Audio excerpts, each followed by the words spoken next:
Hey, hey. Hello, sacred friend. Welcome back. Come join me by the campfire.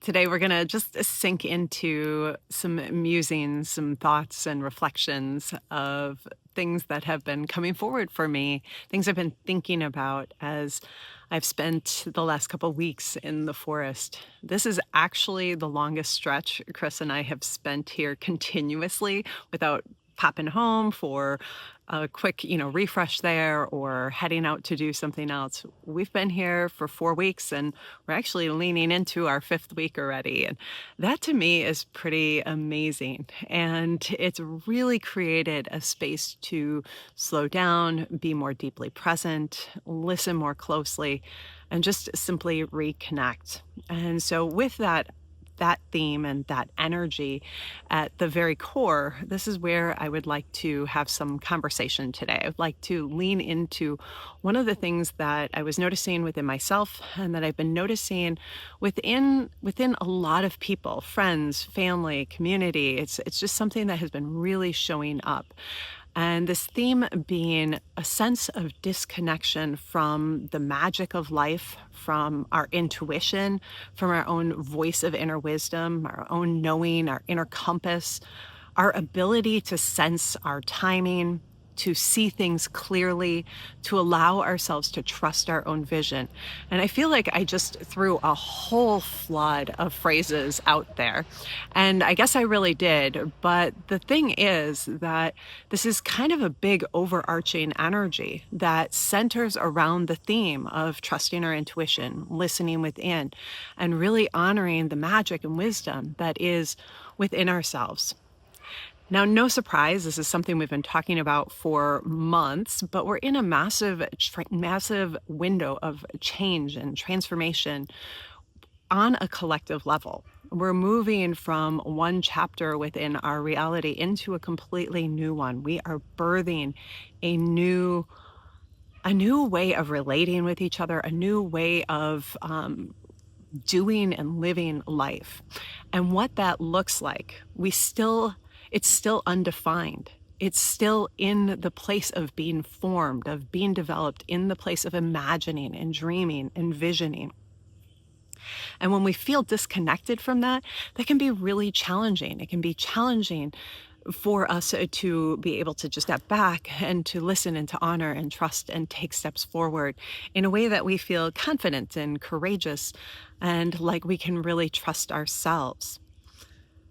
I think at the core of what is forming and shifting and changing in the world right now is that we're being called into a time of deep trust of self, our knowing, our intuition, our wisdom, our magic, our gifts, our unique essence, and what we're here to share and contribute with the world. And that trust, that word trust, it's one that I think we are seeing in the outer world all these stories and narratives and reasons why we cannot, why we should not, why we do not trust, right? There's this big thing of how we've allowed our trust to be extended out into the world. And we're realizing that we need to listen more closely within, listen to our own inner knowing, and to honor that. And as we do that, it can feel turbulent, it can feel shaky, it can feel unsteady. And that can create a sense of uncertainty around our decisions, what we choose to do, how we choose to vision and shape our lives, how we choose to create our lives. But the thing that I've been feeling little by little over these past couple weeks, 4 weeks in the woods, is a return of connection to that level of trust, a return of connection to the magic that is always present in life and the ways that wants to ripple through the world and the ways that it's always alive, waiting for us to see, to connect with, to be present with. And I think that's pretty special. I think we're in a really special time. And it may not look like that in many ways because I think we've been so conditioned to look for certainty and steadiness and an ongoing way of knowing what is coming next, things that we've perceived as being promised to us or a part of our culture that we're woven in so deeply. We're seeing them be dismantled, and that creates a deep sense of unsteadiness and uncertainty. And as we allow ourselves to pull back from that and really find the steadiness and trust within ourselves, that is when we feel that connection once again with the magic of life. So, how do we do this? How do we pull back? How do we slow down? How do we listen more closely?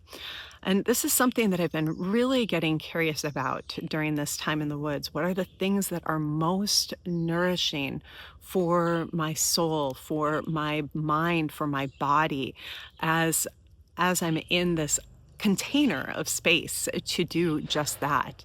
And there are several things that are really coming forward. And one of them that has showed up so loudly, so beautifully, has been this energy of the little magic messages from spirit. And actually, this is where I was thinking the conversation was going to really center around today. But I feel like there's other pieces that really feel important to weave in. So this piece around the little magic messages and the ways that that shows up. So sometimes it shows up as us finding, little treasures like a feather or a leaf or a stick or shell, or perhaps even like a four-leaf clover or a rock, something that holds significance and meaning to us. When we see it, we just feel a sense of connection.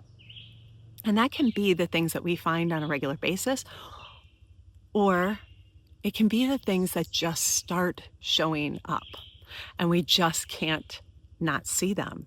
So, for example, two things have really showed up a lot for me as signs and messages from spirit. The first one being copper. Now, you've probably heard me talk about this before. Up here in the Northwoods, in the Upper Peninsula, the Keweenaw Peninsula of the Upper Peninsula of Michigan, there is an abundance of copper in the driveway rock. When you go to the beach, you can find pieces. Not always the easiest thing, but you can find pieces. Well, here on our road, as I've been walking and just in soft, quiet contemplation, I've been finding so many pieces, just big chunks. They just show up. Here's another piece.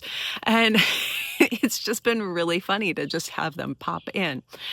And the other thing that I've been finding has been heart-shaped rocks. Now, I know a lot of you find those on the regular. It's something you see and connect with and have a relationship with, right? For me, I don't, it's something I would notice, but it's not something I would ever really pick up because it just wasn't really the thing that spoke to me in that way. But for some reason this summer, it has been the thing that has gotten my attention more. And there are a couple of pieces that I've chosen to pick up. So I want to share a little bit about the copper piece because I feel like this ties into this bigger message around cultivating trust in our intuition and our wisdom and inner knowing and the magic and the medicine that we're here to bring. And the message that came from copper in the past, it's been around really expanding and amplifying our light and allowing it to be bright and brilliant in the world, which is so cool. But this time, as it's been showing up, it's been sharing a different message. And this is what really excited me was how when we have something that we're finding and we kind of just have a on repeat association with it, when it brings in a new message, this is when it's important to really pay attention. So the thing that copper is activating within us right now is our creative flow. And what it's wanting to do in activating our personal creative flow is to spark the collective momentum, the collective flow of creative energy. It's inviting us to tap in ways that feel playful and fun innovative, exciting, that maybe are different doorways than the traditional day-to-day ways that we see ourselves as creative. Now, you all know that I'm wildly creative. I love to create, from graphic design to videos to jewelry and art and all sorts of things. But the ways that this has sparked my creative energy has been to play with paint in painting murals here at camp. One was on the exterior of a shed, and another was on an interior. And just sinking into those projects created a nice soft rhythm and flow. It helped me to slow down, be present a little bit differently, and to really open up a natural rhythm. I feel like right now, as we've been moving through this time of collective change, as we are activating and awakening a new vision for the world, part of doing that is not about using the same pathways and methods that we've always used. It's about allowing ourselves to soften in different ways, to allow ourselves to be more deeply present with the way energy wants to flow through us, with the way vision wants to come in and land, to allow ourselves to see things differently. And part of that is about seeing beauty. It's about being surrounded by beauty, surrounding ourselves with nourishment, visual, physical, emotional, on all levels, and allowing ourselves to be grounded, connected with the earth, while simultaneously connected with spirit, with the divine, connected with source, in ways that we can connect with vision cleanly, purely. And some of this vision may feel like it comes from an otherworldly sort of place, feel like it's coming from out in the cosmos or another like world altogether. And part of that is us downloading wisdom that is needed here on the earth at this time. The other way that I feel these visions and this connection is really showing up is actually from the ancient spaces and places within the earth. They are emerging. And part of that is the connection with the crystals and stones and the ways that the crystals and stones want to share their wisdom with us and support us in really moving forward, in really stabilizing the energy here and creating a sense of reverence and honor for this great planet that we get to live upon, and a relationship of connection. And a lot of that is coded into the earth, into the crystals and stones. And as we allow ourselves to have space to connect, to slow down, to be present, to listen, to vision, to imagine, that is where a lot of the messages begin to awaken within us resources that will be supportive of what's being created at this time. Okay, so circling back to that earlier piece that I talked about of things just showing up for us, medicine, insights, messages from the earth. This is really significant right now, and I want to invite you to pay attention to those things you just keep noticing. For me, it's been copper and heart-shaped stones. For you, that could be something entirely unique and different for you. Most likely, definitely is. Because you have something unique to bring to the world. You have a unique way of relating to spirit and to the earth, and that is going to be reflected in what shows up for you. As you pay attention to those things that are showing up, I want to invite you to step out of what you've thought of as your traditional way of seeing or receiving that as a messenger and get curious. Let yourself listen to you. I know very often we love to dive into books or do a quick Google search. Goodness, I do this all the time, especially when a new animal shows up. But I want to invite you to get curious within yourself. Ask yourself. These are some really great questions to ask yourself when you're noticing some new message in a frequent way. And this is things like, what is happening in my life right now? What opportunities are present? What challenges are present? Where am I holding myself back? What am I breaking through? What am I moving through? Where do I feel connected? Where do I feel disconnected? And then get curious with the object. So, with the copper, I asked it specifically, what is it you want to share with me right now? Is it the same message that I've always known, or is there something new coming forward?